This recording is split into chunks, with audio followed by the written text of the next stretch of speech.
Good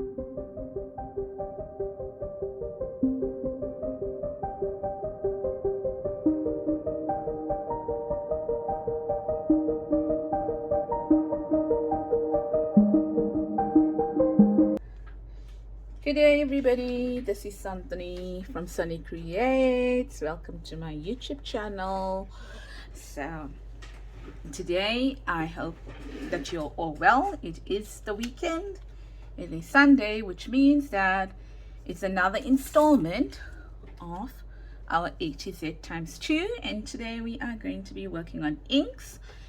And so, it's going to be a little bit of a what do I use kind of a session, because I don't think I'll be able to do anything justice in terms of explaining the different inks and what they should be used for, or a hell of a lot of techniques. I'm sure that there are many other great videos out there, but I thought I will bring to you what I use inks for and what types of inks I use, and also to show South Africans that what are the types of inks I use in terms of what will be available in South Africa. I'm not saying that I've got all the products that are available in South Africa, but at least the ones that I show you, then you know that they are available in South Africa, because all of mine have been bought in South Africa. Okay, so remember to follow along with our A to Z times 2 series. So we are going to have a new one coming out next week. And if you have any creations, remember to tag me, or put the hashtag A to Z times 2 so that I can pick up your creations. You can also add your creations to my Facebook group called Sunny Creates. I'll leave the link below for that. And you can also post on Instagram with that link over there, A to Z times 2, and I'll be able to pick it up there as well. So let's get on. Right, so I have a few inks for different purposes. So I have the Ranger Archival ink, and this is pretty old now, so it may not be what's the word, as juicy as I'd like it to be, but it serves its purpose. So I'm going to still keep on using that until I find whether I can re-ink it. I'm not sure, I haven't explored that option, but I use the archival ink Ranger, and I use it for stamping. So I've got this color here. So archival means that it's, well, to me, I don't know, but I know that it's waterproof. So that means that even if I have to put like Mod Podge or anything over after I've stamped, then I know that I'm still pretty safe on that one there. And then the next one I use is, well, also on the archival ink, but the smaller one. So I've got a set of 4 of these over here. I don't have all the colors. I just got these here and some others as well, depending on the color that I'm looking for. That's the 4-pack that I will buy, and I try not to use a lot of different color inks just because it gets very expensive in terms of the archival range for me. So it depends on why you need them, but I use them for stamping. And I like how the stamp the image comes out on this here. I know there's VersaFine and I know there's others out there, but personally I haven't tried them as yet. And I suppose when I need to read reviews on it, and also I feel that I'm all about if I can use what I have, and when it's done, then maybe try something new, because I also am of the opinion, if it's not broke, why fix it, kind of a thing. Okay, so those are some of the ones that I use for stamping, and I thought maybe I'll show you one. I'll show you something. Let's look at the stamp quality of it. I'm just gonna take out let's say my I love my Tim Holtz. They are very expensive, in South Africa they are, but I just want to let you know, if you are thinking about investing in the Tim Holtz stamps or dies and stuff like that, I think it's well worth the buy. Not getting paid for this. I'm not promoting Tim Holtz in any way, but I am just saying my personal opinion is that I find that, you know, we have a lot of stamps out there, or we have a lot of products out there that we buy but we don't really use. And if you follow my channel, you will know that I use a lot of the Tim Holtz stuff, and I use it over and over and over again. So I think this is, to me personally, a good investment. Okay, and these the print over here, it was a pretty detailed stamp on the Ohio state tax included, so it printed out, I mean, it's stamped pretty well. Listen, I am not the best stamper in the world, and also, if you think about it, I am not using the absolute correct techniques to stamp, but I'm not making it to be perfect. I am making it for my junk journal, so I'm not going to do everything, you know, perfectly over here. So I just wanted to give you a look at the image, how it stamps, and by no means should you be judging Tim Holtz in any way by the way I stamp. I just wanted to show you some of the images that come out on it. Okay, so there we go on that one there. So that is the archival Ranger ink, or archival ink in the Ranger range. Okay, so that's the Ranger archival ink, and this says Distress Ranger archival ink. As I mentioned, I bought this quite a while ago. Okay, so that's one of the things I use, and those are some of the ink pads that I use. As I mentioned, I don't have a lot of colors in this. I just have a few, but I'm not going to bring that out now, right?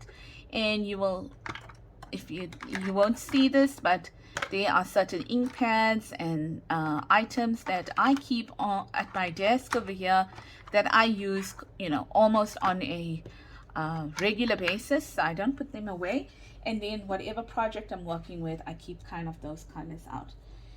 Then the next thing is Stays On, and there's many colors on Stays On, but I think, well, I know I paid a lot for the white.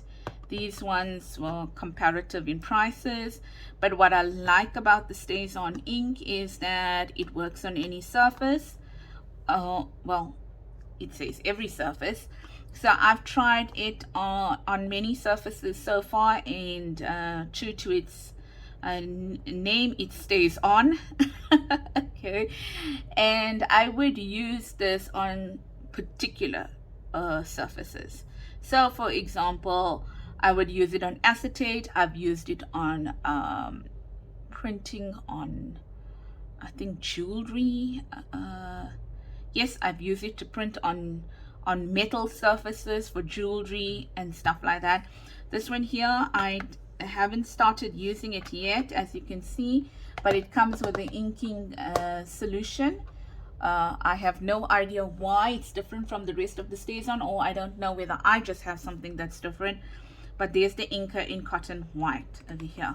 So I haven't used that as yet, but I can tell you I have used these here on multiple surfaces, and so far I'm quite happy with that. I thought I'd give you a demonstration on that, not in the white one, but let's use it on some transparency over here. Let's use the same stamp. I'm just seeing whether I cleared that off completely. I have. So and the bonus about this stamp over here, or this ink over here, is, oh my word, it smells like marzipan. Okay, and I just sometimes think to myself, you know, it's worth just using it for that smell. Reminds me of Christmas pudding or cakes. And There's the image on that there. So there's the image on this here, and of course you're going to have to allow it to dry, but once it's on, it's on. Okay, and then this was the image on the Ranger archival ink. As I mentioned, I'm not the best stamper in the world, but I'd like to think that when I do stamp something that it's going to remain and it's not going to smudge or anything. If I'm using an ink that does cater for it not to smudge or is waterproof, then I expect it to work in the way I want it to work. So those are the two so far that I use. I'm just going to clean my pad now. So this is sticky, hey? The StazOn is a bit sticky. I think the solution, or not the solution, what do you call it? Can't get the word. Yeah, whatever that they make, you know, the recipe, but it's not recipe, it's something else that they use to make that. Probably has something that adheres because it has to stay on. Right, so that's what I'm using there. Then you've seen me, if you look at me, I did this with I stamped using this opaque pigment ink pad in Glacier White. On I also stamped on acetate with it. Let's see if I have it. Yes, so there's it over here. But what I had stamped here is I stamped the undersurface, okay, and then I added it on. So there's no kind of way to scratch it or anything. So I think that is also pretty good. I mean, it's lasting for a while now, and I handle that almost every other day. So this pigment ink in Glacier White that seems to work pretty well, as pretty good as well. I mean, I managed to stamp on what's this thingy, transparency with it. I can't say on anything else how it stamps, but I feel that if it stamps on transparencies, that it is a pretty good ink. And oh, I also stamped on thing with this tracing paper. Yes, I remember I stamped on tracing paper with no issues whatsoever. Okay, so that's that one there, and I am thinking, should I actually show you how that works? There's the Glacier White over here, and I'm gonna try that on here. Okay, and I think I proved to you that it works on transparency, so don't have to do that test again for you. So I hope you are enjoying the series. And remember, with this series, you can jump in anytime you want to. It doesn't have to be that you need to start from the, you know, the beginning. You can start anywhere you want to on this, and you can take it from there. You can do some, you can miss some. Really doesn't matter. What works for you works for you. And as long as you enjoy doing it, and as long as it's going to benefit you, I always say that try to bring stuff to you that is, can you see it's got a pink on it? And I'll tell you why. Because I kind of have lost the true white on that stamp, because I've got a layer on it, and I think it's because I used some distress inks on one of my stamps and I used it on that. But how cool is that pink anyway? Okay, so there's the one on transparency here. So it's looking pretty cool as well.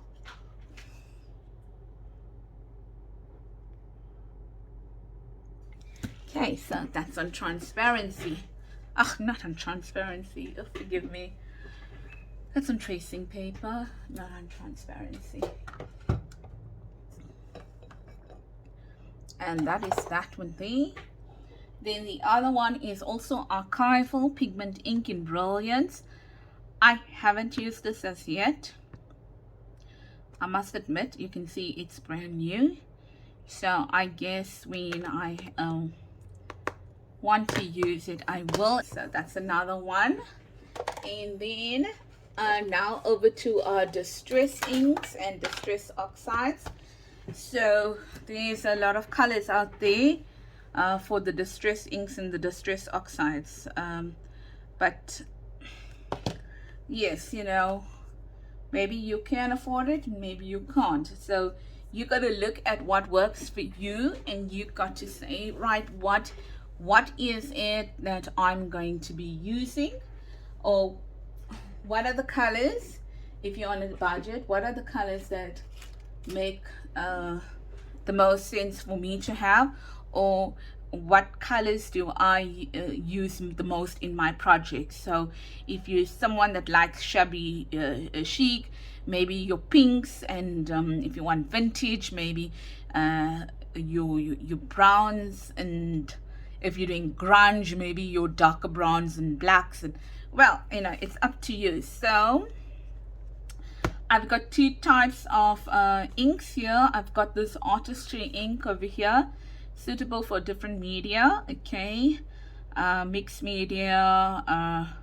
It's also water reactive, and yeah, so this is one. I mean, I think I don't know whether it's available everywhere, but it is available here in South Africa, and it's very, very much like, well, it behaves in almost the same manner as the distress ink. So what I like about it is that I love the fact that it comes in containers like this, but you can buy them separately. They also have re-inkers, and I just think that's so cute the way it stacks over there, and it's stacking a little bit high at the moment, or tight I would say, is because I have put my daubers, or whatever you want to call them, ink pads into them, and they just jut out a little bit. So that's the artistry ink. I'm thinking over here, I haven't played much with this well, I have used it, it's not like I haven't, but I haven't done any work on it right now to show that to you. And yeah, we'll see about that. I'll think along while I'm doing it, but this is definitely the cheaper option for the distress inks. At one time, a few moons ago, I think I paid 480 Rand for all this, and it's 4812, so it worked out to 48 Rand each. Then I've got distress oxides. Okay, here, in the distress oxide just gives it a different look compared to your distress inks, and I've just pulled out a few distress inks over here to work with. And the reason why I chose these colors here is because I'm going to show you something with these here and the distress oxides. So why do I have these out here? Now, with all your inks, I know that some people use it to distress the edges of things and stuff like that, and yeah, you know, you can find a million uses for your inks and things like that. So I wanted to show you something quickly, and I don't know whether I put that away. I think I could have picked it up and put it back. Yes, I did. Okay. So I wanted to show you some of the things I use it for, and I keep the sponges in the back so that I know what colors I'm using, and I put them back. Now this is bundle sage over here that I'm going to show you, and I think the most common thing that everybody uses it for is going to be to distress your corners. Now there's many ways you can distress it. You can distress it with using your daubers. You can use distress it using your brushes. It's endless. Okay, And it depends on you how you like to distress. Me, I like to keep it light into the edges. I really like just for the whites to go off it.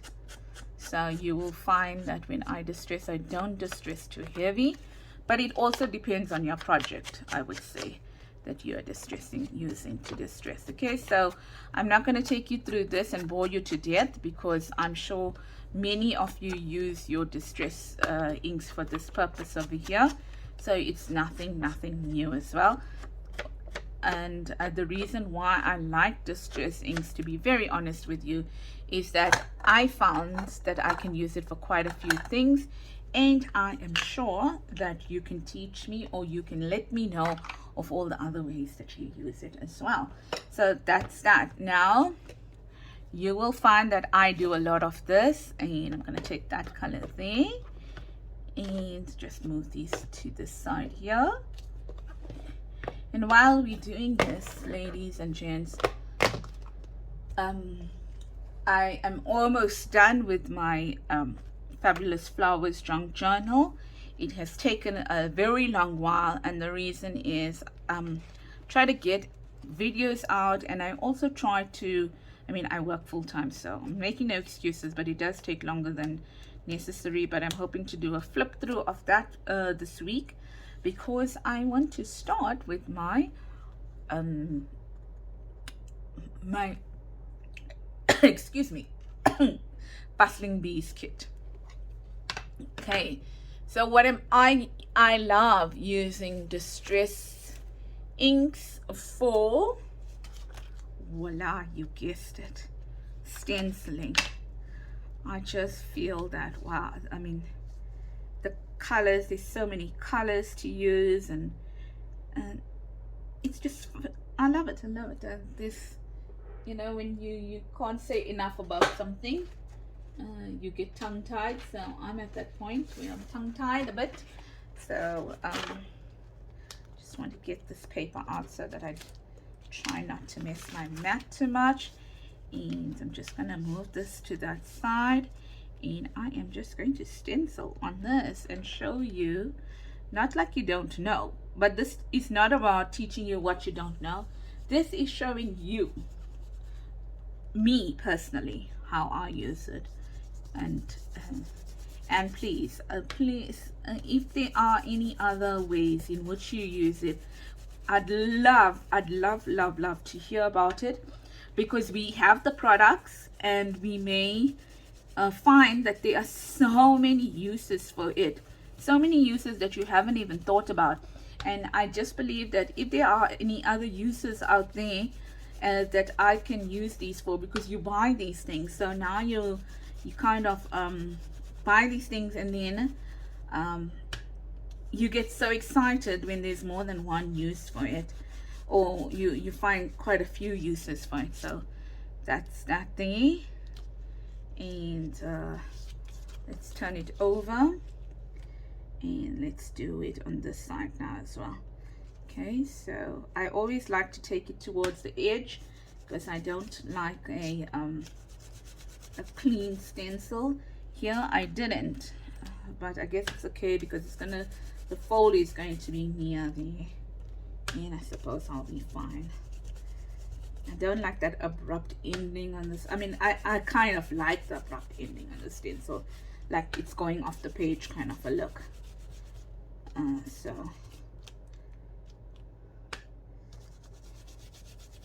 in one thing, yeah, so this is, so please, ladies, gents, if you find that there's anything else that you use it for, let me know, and I can then let the viewers know as well. Okay, so that's that. And then let's try to edge this page with it.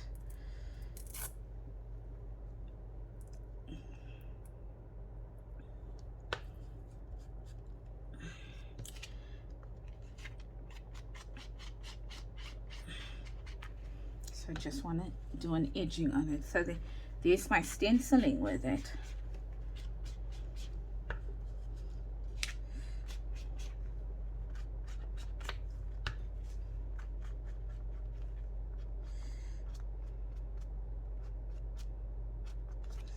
Okay, so that's it. And if you think about it, you can create your own pages with just the stenciling and the dies. So your digital, I mean not digital, but yes, your own scrapbooking pages with, not scrapbooking, junk journaling pages with it. That was the bundle sage that I used. See? And then the one last thing I wanted to show you that I use it for, and voila, this is no surprise whatsoever, but I'm going to show you what I'm doing with it. Okay, and it's nothing new. Sometimes if you just want to add what's the word I'm looking for, you want to make your die cuts or something. Okay, so I'm going to show you with making how I use it to make my die cuts. And I'm going to show you part of the technique. Now mine is not a very juicy pad, unfortunately, for some reason or the other. Even if, you know, I can get it and today and open it today, and for some reason my pads are never juicy. Okay, so here we go. I'm preparing some for the die cuts.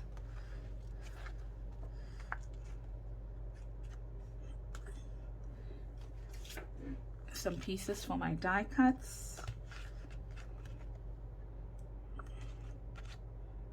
And I thought, so sorry about the mess that you're seeing on this side over here. It's real, what I'm doing. And here I've got a piece of embossed card, and I thought, well, let's give it a shot.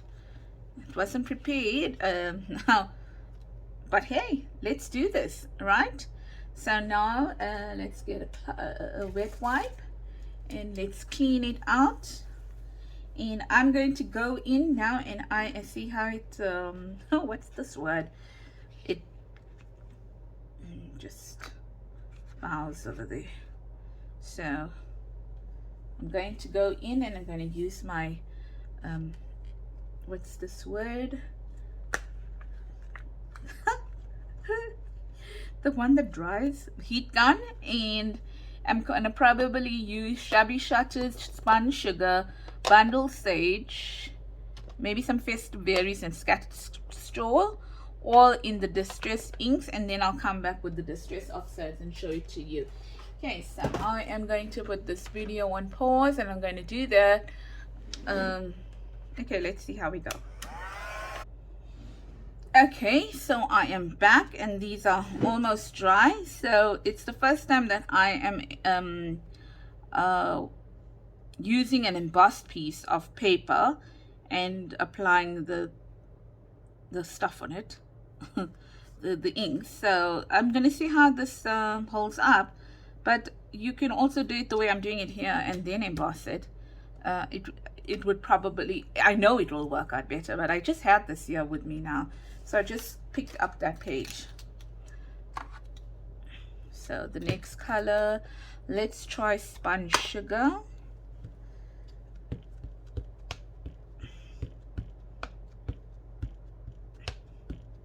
Okay, for some reason or the other, I hadn't realized that my phone stopped recording. So what I did is that I think the last was the festive berries. Then I added some Shabby Shutters to it, and I added some bundle sage in the distress ink, and I dried it off after every one. And then I didn't use my distress ink in peeled paint. I went straight for my distress ink, distress oxide in fossilized amber.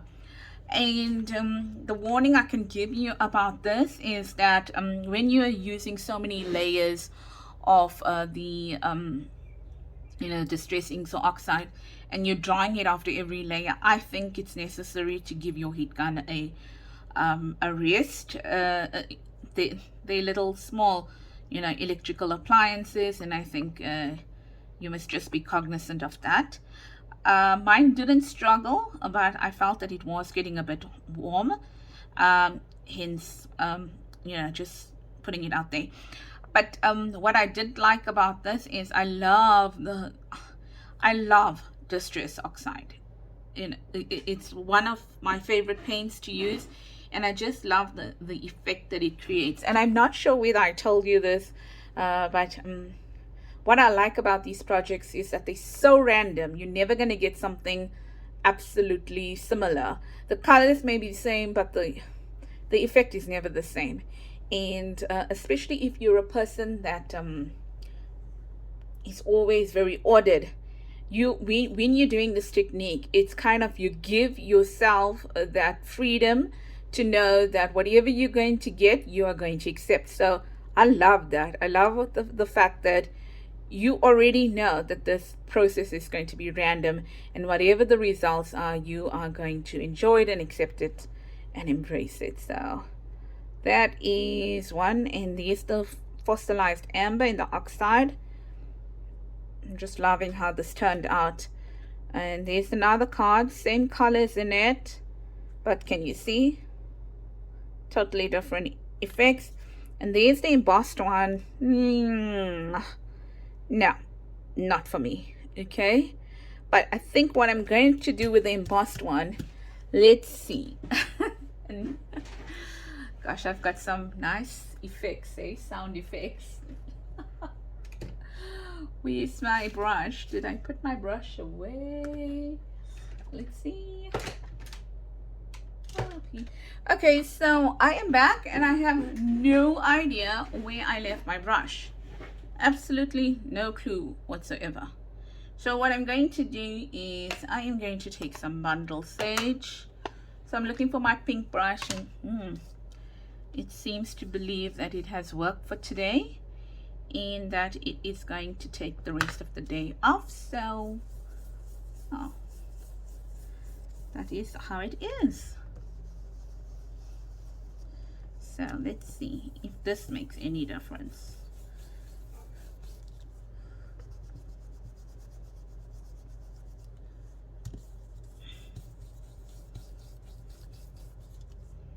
Yeah.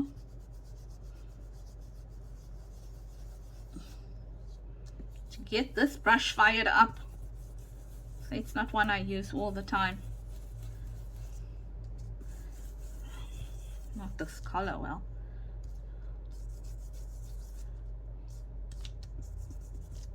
Yeah, well, you can do that, I suppose, right? Not terribly liking that effect either. So I suppose it will look great if you didn't have all these colors inside, but hey, we're going to work with that. We got it. We're going to work with it. Okay, so if I probably will back it because you can't really write on it, and probably will back this. You know what, this is a prettier side than that. Oh, really?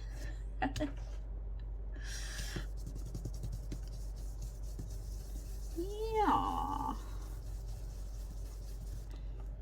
Now we getting somewhere.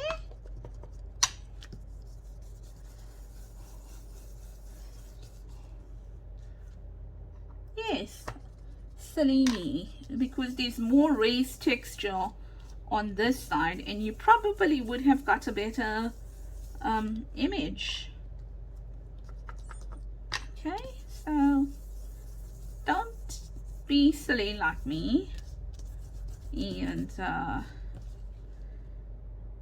check it out before you do. But hey, that's it. Isn't that the whole idea? I make the mistakes so you can be more careful when you do yours.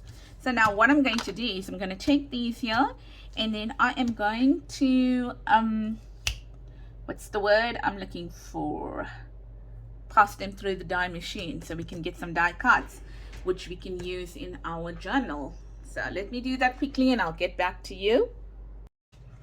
Okay, so I am back and I did my cutting, and I wanted to show you what I got in terms of the, oops, I did not take out all these things.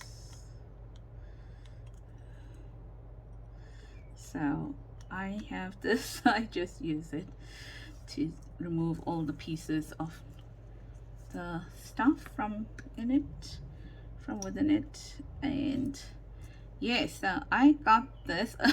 I'll show you what happened there, but this is what I got. Now these are pretty big dies, and I cut those pages at 5 by 5. So what happened here is that I forgot that I was working with you know, what's the word, thicker paper than usual. So I ran it, I think, once through. So you can see that was quite an intricate one. And well, yeah, I lost some of the image, but it is what it is, right? Okay, and we must move on. So, and then that one was from there. And then with these pieces over here, I am going to cut out circles, punch out circles. I don't know, maybe I'll get a tab from there. Let's see if I get a tab from there. I don't think so, but we can try to see whether we're going to get a tab from there. No, we're not. What about this way?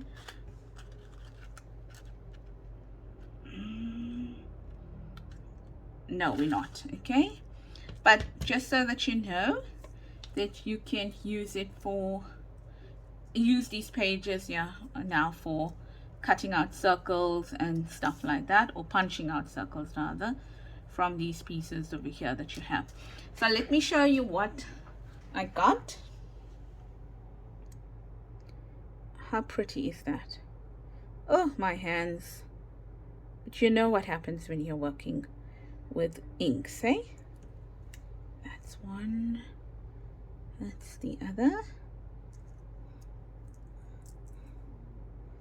Oh, that's pretty, hey? There. Look at how lovely.